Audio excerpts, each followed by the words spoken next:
Mauritius की doctor सरिता बुधू का गोरखपुर में हुआ आगमन। अंतर्राष्ट्रीय लोक गायक श्री राकेश श्रीवास्तव संस्था भाई द्वारा किया गया स्वागत। सबसे पहले उन्होंने गोरखनाथ मंदिर में अपना माथा टेका।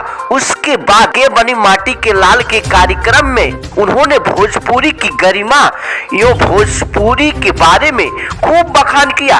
वीडियो में देख सकते हैं। सबसे पहले हम बहुत आनंद हमके महसूस हुआ था आज ये कार्यक्रम में भाग लेने के।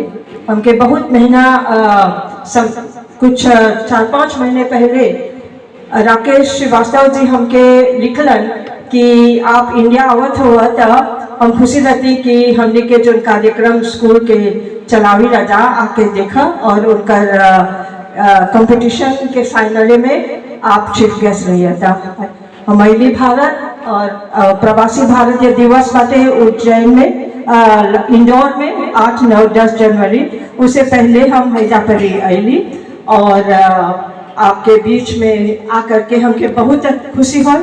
काहे कि जब हम भारत आएगा इधर पूर्वांचल में तो हमारे से जर्नलिस्ट लोग ये पूछेगा करीब 15-20 साल से भारत में जो भोजपुरी गीत में अश्लीलता बातें वो कैसे समाप्त हुई। तो हम तो हमारे देश में जो लड़का लोग बहन लोग गीत गावेला वो अश्लीलता नहीं बातें। मॉरिशस में भोजपुरी चैनल बातें 2013 से भोजपुरी के प्रोग्राम होवेला और हमने यूनेस्को में मॉरिशस के भोजपुरी संस्कार गीत के मॉरिशस संस्कार भेजले बाटे होजापरी वो सुरक्षित बाटे।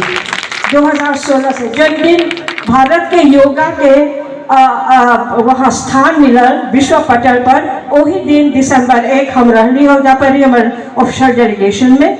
और वो में 2016 में मॉरिशस के भोजपुरी लोकगीत गवाए वही संस्कार गीत जो अभी सुनला जा वो सब के हमने यूनेस्को में होजापरी ओके स्थान मिलल बाटे आज world intangible cultural heritage of humanity.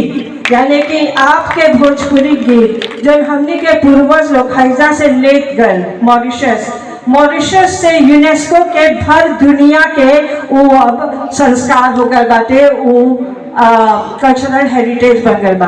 तो जब राकेश जी हमके बोलन कि हमने एगो स्कूल चलावत है जा और उस स्कूल में चाहत है जा कि ये अश्लीलता जो गीत बाटे फुअर गीत जो है ये हमेशा के लिए खत्म हो जाए और इनमें लड़के लड़की लोग के युवा लोग के संस्कारिक पारंपरिक गीत सुना।